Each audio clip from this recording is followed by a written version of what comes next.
గత వారంలో అనకాపల్లి జిల్లా గోలుగొండ మండలంలోని రావణపల్ల రిజర్వాయర్ గట్టు గండి పడుతుండగా స్థానికులు గుర్తించి అధికారులకు తెలియజేశారు.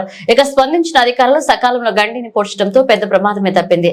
ఈ నేపథ్యంలో ఈ రోజు ఆంధ్రప్రదేశ్ రాష్ట్ర శాసనసభ స్పీకర్ చింతకాల అయ్యన్న పాత్రుడు రిజర్వాయర్ సందర్శించి పరిశీలించారు. సభాపతి చింతకాయల అయ్యన్న పాత్రుడు విలేకరులతో మాట్లాడుతూ పూర్వీకుల నుండి రామణపల్లి రిజర్వాయర్ వేలాది ఎకరాలకు సాగునీరు అందిస్తుందని, అయితే కుడి ఎడమ కాలువ నిర్మాణ పనులు పూర్తి స్థాయిలో పర్మనెంట్ గా నిర్మించాలని, రిజర్వాయర్ గర్భంలో పెరిగిపోయిన పూడికను తీసేందుకు అధికారులు ఆదేశించారు. గత కొన్నేళ్లుగా మెయిన్ వాల్ గేట్ మరమ్మతులు చేపట్టకపోవడంతో సాగునీరు వృధాగా పోతుందని, దానికి కూడా మరమ్మతులు పూర్తి చేస్తామన్నారు.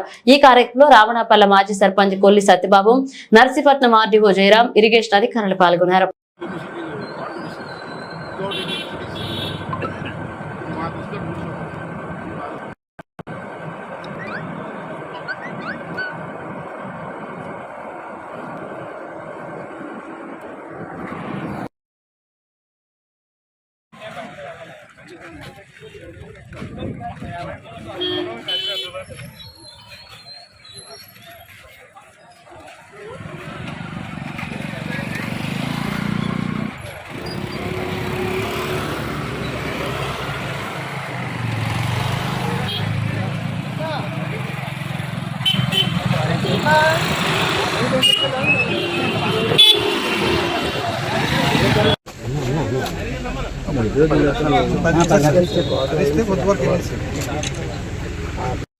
ఇది రమణాపల్లి రిజర్వాయర్ మీ అందరూ తెలిసిందే.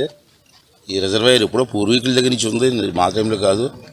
అయినప్పటికీ కూడా రిజర్వాయర్ కింద ఈ చెట్టు కింద గ్రామాలన్నీ కలిపి, ఆ చెట్టుపల్లి కానీ కొత్త ఊరు కానీ అలాగే అన్నీ కలిపి సుమారు నాకు తెలిసి 3000 ఎకరాలు ఉంటుంది సాగు.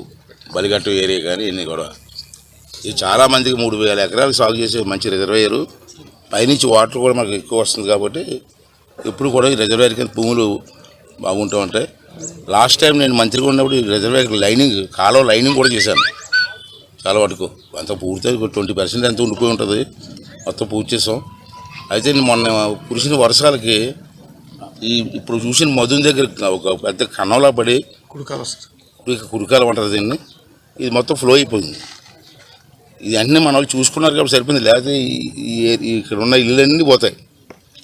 చాలా ఇబ్బంది అయ్యేది.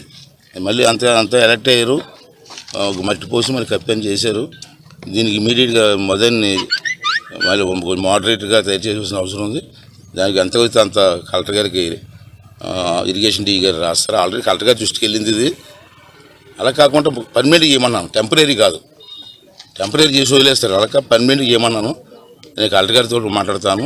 అది కాకుండా ఈ రిజర్వాయర్కి గేట్ ఉంటుంది,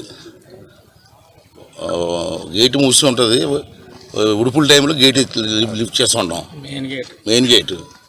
కానీ గత ప్రభుత్వంలో ఎవడు పట్టించుకోలేదు, పెద్ద కన్నం పడిపోయి నీరంతా పోతుంది. ఇప్పుడు మొన్న నేను ఒక 15 రోజులు 20 రోజుల కోసం పిలిచి దానికి ఎస్టిమేషన్ ఏమన్నాను. అదే పొర్లు మధు ఉంటుంది, పొర్లు మధు కూడా శిథిలావస్థకు వచ్చేసింది. ఆ మధుని కానీ కొడేస్తే మొత్తం వాటర్ పోద్ది. ఇక అంచేది అది కూడా ఎస్టిమేట్ చేశారు. నేను మొన్న అసెంబ్లీ టైంలో మంత్రి గారికి, రామానాయుడు గారు ఇరిగేషన్ మినిస్టర్ గారికి అది ఇచ్చాను. ఆయన అతను ఆర్డర్ కూడా వేసాడు, ఆ డబ్బు వస్తుంది. అది చేసి దీన్ని పర్మనెంట్గా రిస్టోర్ చేయాలని చెప్పి అనుకున్నాను. ఇప్పుడే కొంతమంది రైతులు వచ్చి కలిసారు. ఇక్కడ ఇటుపక్క కాలువ వెళ్తుంది, బలిగట్టం, సారీ గబ్బాడ, అందుకే గబ్బాడు కదా, గబ్బాడు కాలువ అంటారు. కానీ లాస్ట్ టైం వాల్ కట్టాం, ప్రొటెక్షన్ వాల్ కొంతవరకు కట్టాను నేను, తర్వాత కట్టలే. ఈ ప్రభుత్వం పాల్పడ ఆ మొక్క కూడా కట్టేస్తే ఇంక ఈ రైతులకి ఇబ్బంది ఉండదు, పొలాల మీదకి రావడం కానీ పొలాలు మొలకడం కానీ. మూడో విషయం ఏంటంటే ముఖ్యమైనది, ఇప్పుడు అవ్వదు, వేసవకాలంలో ఈ లోతు చేయాలి. ఇంకా ఇప్పుడు కూడా పుడిగిపోతుంటుంది, పైనుంచి వస్తుంటుంది, పుడిగిపోతుంటుంది.